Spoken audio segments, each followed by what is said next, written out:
విజయశీలుడా నా ప్రాణ ప్రియుడా, కృతజ్ఞతతో నేను స్తుతించెదను.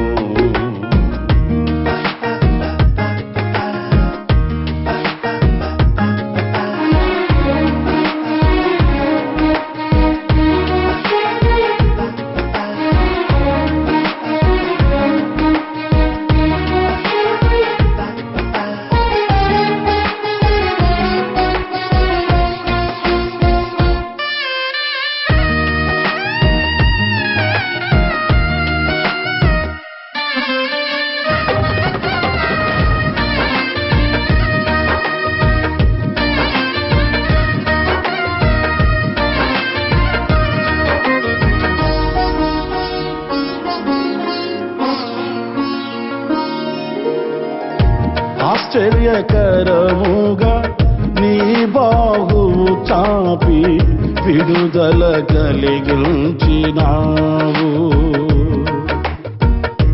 ఆశ్చర్యకరముగా నీ బాహువు చాపి విడుదల కలిగించినావు. అరణ్య మార్గమున విడువక తోడై విజయముతో నడిపినావు.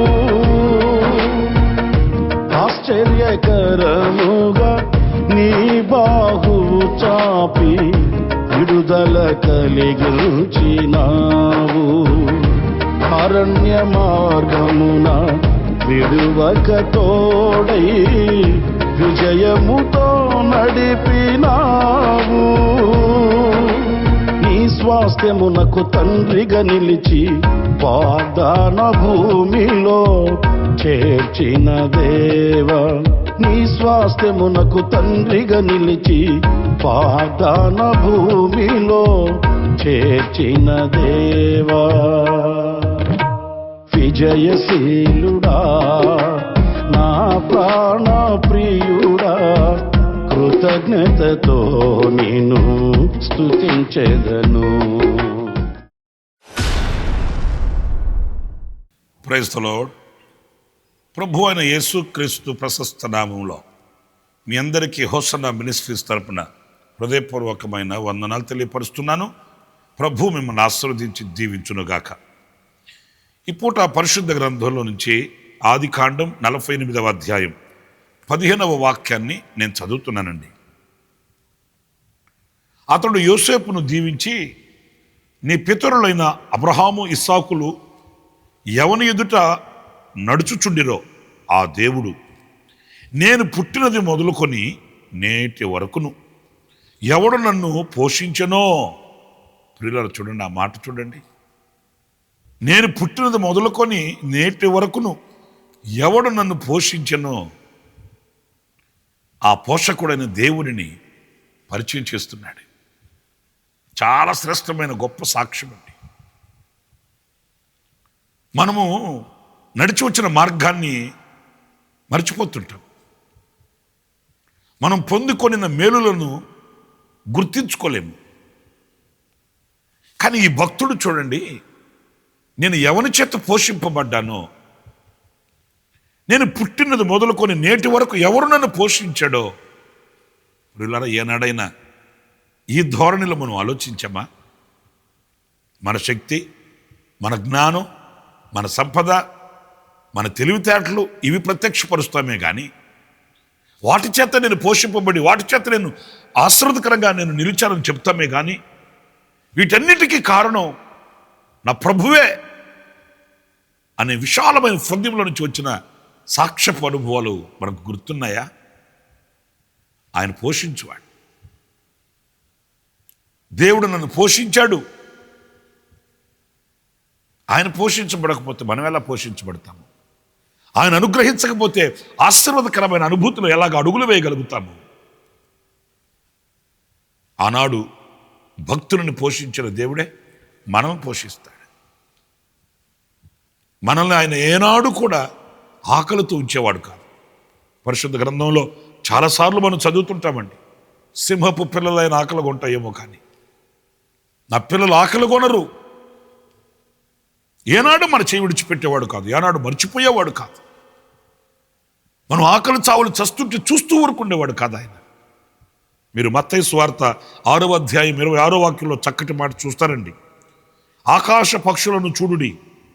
ఏం చూడాలంటే ఆకాశ పక్షులను.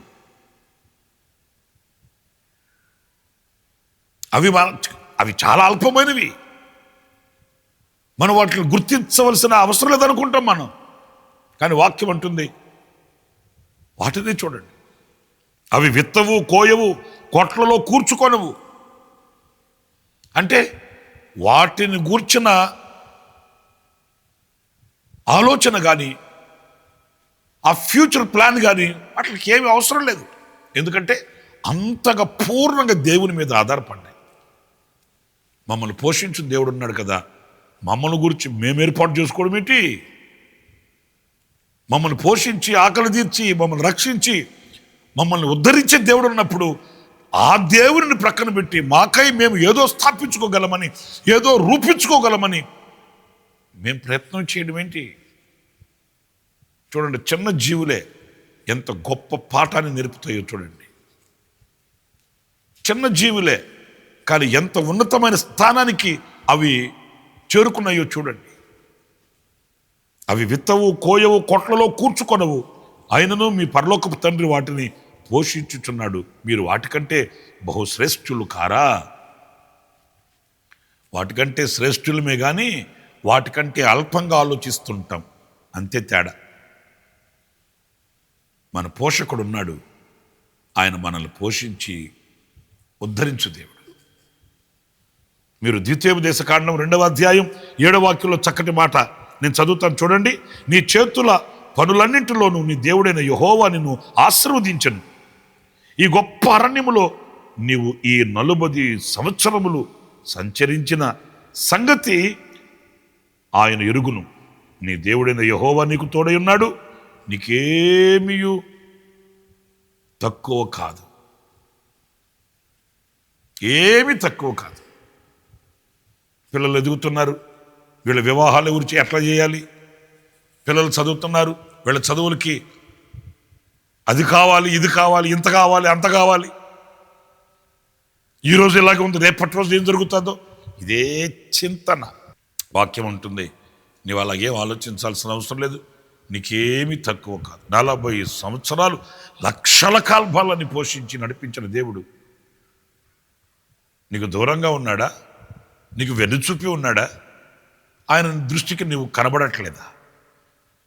నీకేమీ తక్కువ కాదు, నీ దేవుడైన యెహోవా నీకు తోడై ఉన్నాడు.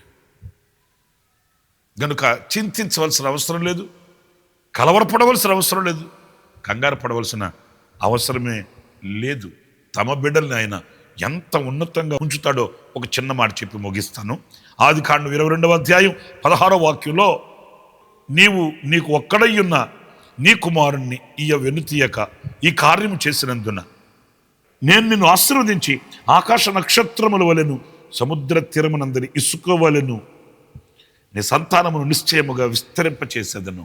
దేవుని పరిశుద్ధ నామానికి మహిమ కలుగునుగాక. ఆశీర్వదిస్తాడు, విస్తరింపచేస్తాడు. మనమేదో చదివి, మనమేదో ఎదిగి, మనమేదో ఎక్కి, మన కాళ్ళ మీద మనం నిలబడి, మన చేతులతో మనం సంపాదించి, కొంతమంది చూడండి ఓటీలు నైటీలు అసలు తీరికుండదు.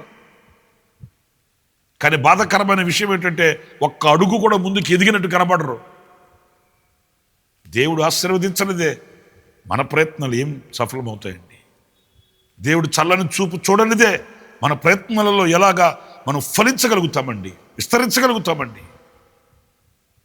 అలా కాదు, ఆయన ఆశీర్వదిస్తాడు, విస్తరింపచేస్తాడు, దీవిస్తాడు, ఏమి తక్కువ కాకుండా పోషిస్తాడు. ఆయన మన కొరకై అన్ని సమకూర్చి పెడతాడు. ఆయన నీ జీవితాంతం నీకు పోషకుడై ఉంటాడు. ఆయన పేరే నజరేయుడైన యేసు. ప్రార్థన చేసుకున్నాం.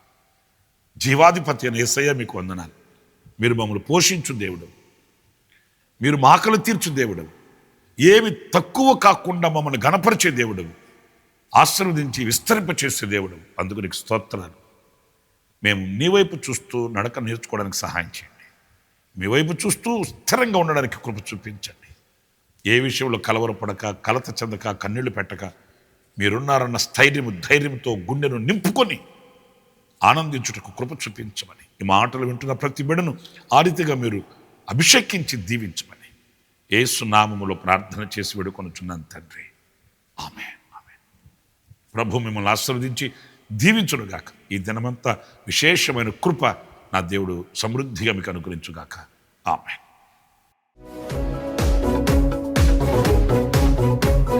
ప్రతిదినము ఈ అనుదిన కృపాను సందేశముల కొరకు, ఇంకా మరిన్ని ఆత్మ సంబంధమైన సందేశాల కొరకు ఈ మా యూట్యూబ్ ఛానల్ ను సబ్స్క్రైబ్ చేసుకోండి. Pastor Ramesh hosanna ministries.